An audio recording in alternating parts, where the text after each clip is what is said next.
Hello everyone, welcome back to knowledge for future study channel. इस video में हम नवंबर माह के करंट अफेयर्स के क्वेश्चंस का क्विक रिवीजन करेंगे।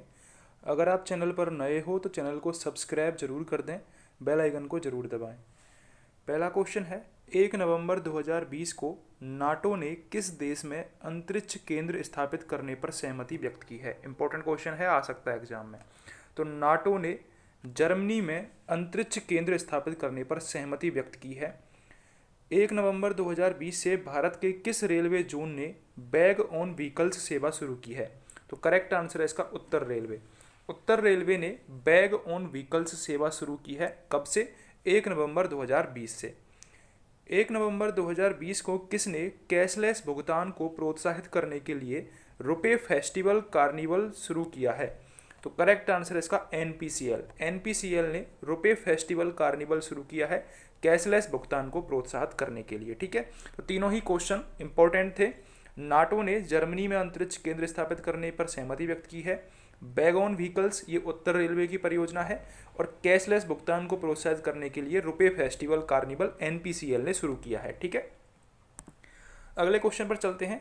1 नवंबर 2020 को जारी रिपोर्ट के मुताबिक चालू वित्त वर्ष में भारतीय इस्पात का सबसे बड़ा खरीदार कौन बन गया है। तो चाइना भारतीय इस्पात का सबसे बड़ा खरीदार बन गया है। 1 नवंबर 2020 को विश्व स्तर पर कौन सा दिवस मनाया गया। तो करेक्ट आंसर है इसका विश्व शाकाहारी दिवस 1 नवंबर 2020 को मनाया गया। 1 नवंबर 2020 को किस टाइगर रिजर्व में पहली बार महिलाओं को गाइड के तौर पर नियुक्त किया गया है। इंपॉर्टेंट क्वेश्चन है, तीनों में से सबसे इंपॉर्टेंट यही है।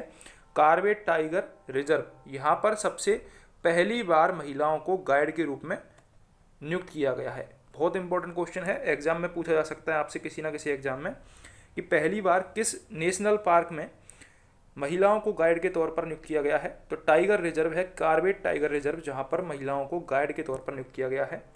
अगला क्वेश्चन है, 1 नवंबर 2020 को किस राज्य ने अपना 65वां स्थापना दिवस मनाया है। तो करेक्ट आंसर है इसका मध्य प्रदेश। मध्य प्रदेश ने अपना 65वां स्थापना दिवस मनाया था 1 नवंबर 2020 को। ठीक है, 1 नवंबर 2020 को लोक सेवा आयोग की परीक्षाओं में ट्रांसजेंडर को शामिल करने वाला पहला राज्य कौन बन गया है। तो करेक्ट आंसर है इसका असम। असम ट्रांसजेंडर को शामिल करने वाला पहला राज्य बन गया है लोक सेवा आयोग की परीक्षाओं में। इंपॉर्टेंट क्वेश्चन है, ये बिल्कुल पूछा जाएगा किसी ना किसी एग्जाम में। तो असम आपको याद रखना है, जिन्होंने ट्रांसजेंडर को लोक सेवा आयोग की परीक्षाओं में शामिल करने का निर्णय किया है। अगले क्वेश्चन पर चलते हैं। अगला क्वेश्चन है, 1 नवंबर 2020 को तूफान गोनी से सबसे ज़्यादा तबाही किस देश में हुई है। तो करेक्ट आंसर इसका फिलीपींस में आया था तूफान गोनी। 1 नवंबर 2020 को जारी सूचना के अनुसार भारत का सबसे बड़ा डबल डेकर फ्लाईओवर बिहार के किस राज्य में बनाया जा रहा है। तो सबसे पहले तो आपसे क्वेश्चन यही पूछा जा सकता है कि सबसे बड़ा डबल डेकर फ्लाईओवर किस राज्य में बनाया जा रहा है। तो करेक्ट आंसर होगा उसका बिहार। और बिहार में कहाँ पर बनाया जा रहा है? बिहार में छपरा में बनाया जा रहा है। ठीक है, क्या है ये? सबसे बड़ा डबल डेकर फ्लाईओवर है। अगला है, 1 नवंबर 2020 को किस फार्मूला 1 ड्राइवर ने इटली में आयोजित एमिलिया रामगना ग्रांड पी 2020 का खिताब जीता है। तो लुइस हैमिल्टन ने एमिलिया रामगना ग्रांड पी 2020 का खिताब जीता है, ये आपको याद रखना है।